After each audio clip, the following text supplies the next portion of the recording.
Хай, амралтын өдөр. Өнөөдөр гадаа нэг сэрүүхэн салхитай хэрний нартай нэг сэрүүн салхи сэвшингүлээж сэлгүүцгээсээр ижилгүй надад сэтгэл сэргэм таатай байна гэж. Бид гурав өнөөдөр нэг уулзалтанд очиод тэгчээд энэ хаваар жоохон алхаж байгаа. Тэгээд тариндаа ээж гарч ирээгүй. Ээж чимдамаа бэлтжигээ. Өнөөдөр ээж буцхыг. Угаасаа Монголоос хятад руу 30 хоногийн визгүй зорчих хэрэгтэй байдэн шүү дээ, тий. Тэгэд ээж юм бол 30 хоног нь ерөн төгчөөгөө. Тийм болохоор харих хэрэгтэй. Энэ 30 хоногийг чинь хэтрүүлчихээр өдрийн 500 яана 250 мянган төгрөгөөр торгуулдаг байхгүй. Тийм болохоор яг хэл гарч ирсэн өдрөөсөө хойш 30 хоногийг амар сайн тооцож тэр хоног дотроо буцах хэрэгтэй. Ээж өнөө орой Бээжингээс ирэн лөө нисэх юм. Би хэд хоногийн өмнө билетийг авсан. 410 янаар авсан. 200 мянга орчмоор авсан. Тэгэд ирээнд буучаад ирээний онгоцны бодлоос нэг 15 янаар 7500 төгрөгөөр автобус явдсан шүү дээ, тий. Тэгээ тэндээсээ автобусанд суугаад өвлийн ингээд буудалд захиалгын өгсөн байгаа. 150 янаар авсан. 75 мянган төгрөгөөр нэг өдрийн буудал авсан. Тэгчээд тэндээ буучаад маргааш өглөө болохоор өөрөө машин болоод хэл гарчна гэсэн. Ер нь тэгэл автобус ч болохоор 50 юан нэдэглээ, тий. 25 мянган төгрөг. Тэгэл өөр хувийн машинууд бол нэг 80 орчим юан гэдэг чинь 40 мянган төгрөг орчмоор хэл гарчих байх. Тэгээд ээж өөрөө нэг замын үдээс Улаанбаатар орох билет авцсан. Тэр чинь купед нэг 80 мянган төгрөг орчим байдэн шүү дээ, тий.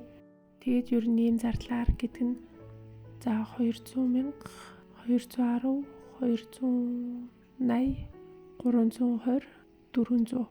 За ер нь 400 гаруй мянган төгрөгөөр Бээжингээс Улаанбаатар руу очиж байгаа юм. Тэгэхгүй шууд нислэг арай жоохон үнэтэй ээж магадгүй. Гэхдээ тэгсэн ч гэсэн ээж маань тэгээд газраар дамжиж яваад бараг сурцсан юм дөө.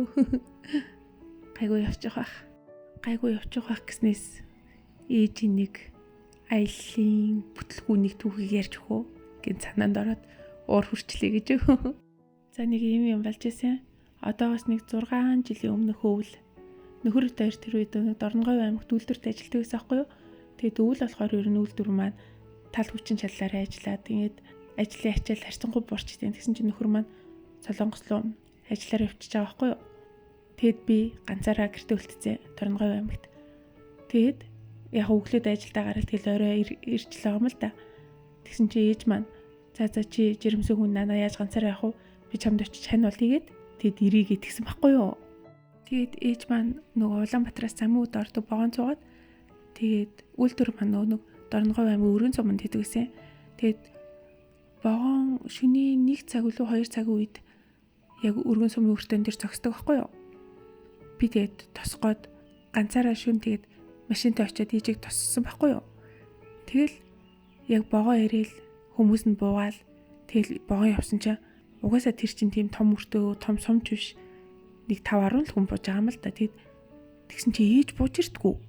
Тэгэд би ээжийг эсвэл төрүүлж буугаад миний хажуугаар зөрөөд нэг өртөөний нэг байр байдэн штэ. Тэр байр руу ороо суудсан болов уу гэд эргээ очсон чинь байхгүй. Тэгэд эргээ тавцсан тэр гарсан чинь дахиад байхгүй. Тэгэд ээж л утассан чинь уцаа авахгүй заа. Тэг яац юм бол гэд бүр амар санаа зовоод тэгэд дахиад ингэ залгаад исэн чинь ээж арайч өгч уцаа авч байгаа байхгүй. Тэнгүүтээ ээж нь унтаад ингээд бууч амжсангүй тэр чигтээ дараагийн сумлог хөдлөөд яваад өчлөө гэж авдгийн. Тэгэл одоо явах тийм ямар ээжиг тэр чигтэн замын хөдлөө явуултай нь шүү.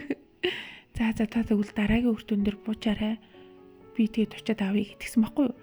Тэгэд би тэндээ нөө өртөөний ажилтнаас яаж явах вэ дараагийн бодол руу гэдгсэн чинь одоо төмөр замаа дагаал явна гэдгсэн байхгүй юу. Тэгэд угаасаа засмал замгүй шорон замаар явна. Чи одоо ингээд цонд очиод ганцаараа явж чадах юм уу энэ гэхлээр нь зүгээрээж сая унтаа тоцорчлоо дараагийнх тэр намайг хүлээж игээ гэлтгэл явсан байхгүй юу. Тэр хоёр өртөөний хооронд хэр зайтаг нь мартчих ямар ч гэсэн нэг 30-40 км юм болов. За би тэгэл хөдөлж өгөн. Ерөөсөө яг богооныхаа замыг дагаал хажуугаар нь тэгсэн чинь нэг 10 гаруй км явсны дараа тэр чинь ингээд одоо Дорноговь чим шороо илэс ихтэй тийм замтай байхгүй юу. Тэгсэн чинь санаандгүй ингээл нэлээд хурцсан явж байгаа. гинт ингээд илслүү яваад орчдیں۔ Бүр анзаараачгүй за тэрийгээ тэгээд машин суудсан. Гинт ингээд явах байлал доошоо улам шигдэж сууж байгаа байхгүй юу? Би тэгэл ёо бүр амар санаа зовол сандраал хаазмаа за ингээд би бас яг яаж тийм замд явахаа ерөөсөө мэддэггүйсэн за. Тэгэл ингээд хүчээр л ингээд гаргачих гал хичээл тэгсэн чи ерөөсөө урагшааж явахгүй хойшоо явахгүйд хойшоогоо суучаад тэгэд бүр улам амар шигдээд за. Ёо тэгэл бүр амар сандраал яаж яхад ингээд хөнлөө ярих гэсэн чи утас яг тэр газар сүлжээгүй за. За ёо би одоо ингээд энд хоннохоо хоол хоннохооч нохой чаны хоол боллоо энэ төр гэж санаа зовол тэгэл бүр ерөөсөө машин улам шигдэнэ үхэхээс биш ерөөсөө ингээд гарахгүй тэгэд би ямар машинаа ямар өргөчих чадaltaй ч хүн байгаа биш. Тэгэл ерөөсөө яагаа мэдгүй хулаагаасаа дөрөв дугууныхаа тэр элсийг ингээд малтахаас өөр ажилгүй байгаа юм чам. Тэгэл бүр ерөөсөө урагшлах гэж нэг үзэл хойшлох гэж нэг үзэл шороог нь малтаал ингээд ойр хавцаа ядж байгаад ингээд дугуун доор тэгнүүлээ тавьчих чулууч юм уусвал мод ерөөсөө байхгүй тэр чинь ингээд бараг тэр чигтээ хэлсэн юм чам.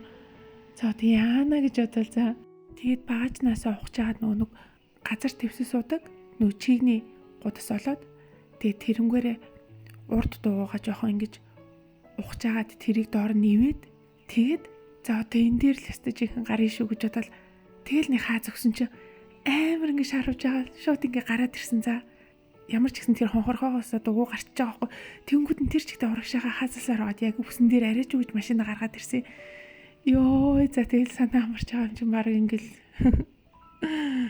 тэгэл буцаал нөгөө илслүүгээ очивол нөгөө нэг гуцаа авах гээд тэгсэн чинь бүр ингээд хит хитэн хэсэг урагдцсан за хөрхий за тэгэл ёо гой гудас гэж бодвол хэсгүүдийн цоглуулалт тэгэл багаажиндаа хийгээл тэгэл замаа арай жоохон сайн хараал удаан яваал тэгээ дараагийнхаа өртөн дээрээс очиж ээжийг авсан шүү дээ. Тэгсэн чи ээж сайхан гар нөгөө өртөөний байранд өртөөний ажилчинтай буу халцсан сууж исэн. Тэгэд би ээжд хэлсэн ёо сая би замд өстэй ингээд гэдгсэн чи өө яана өстэй замд мэдгүй хүүхдээ ингээд явуулчлаа энэ төр хэл за. Чих шиг өөрөөсөл болсон шүү дээ. Тэгэл буцахтай өстэй зам амар сайн харж байгаа юм чам. Тэгээд нөгөө нэг илсээ тойроод тэгээд бас тэнчиний зогсоод бас хараад байгаа маа тэгсэн чи бүр ёо яаж яв тийм юм л орцсон гэмээр л газар байсан. Тэгэд би сая ээж гаргаж өгөхдөө сайн хэллээ шүү дээ. Зам маа сайн харж яваарай та. Энд эндээс одоо очиж авч чадахгүй шүү л гэчлээ. За ямар ч гэсэн сайн яваад очиж байгаа хөө. Би ч ингээ харъя. За бай бай.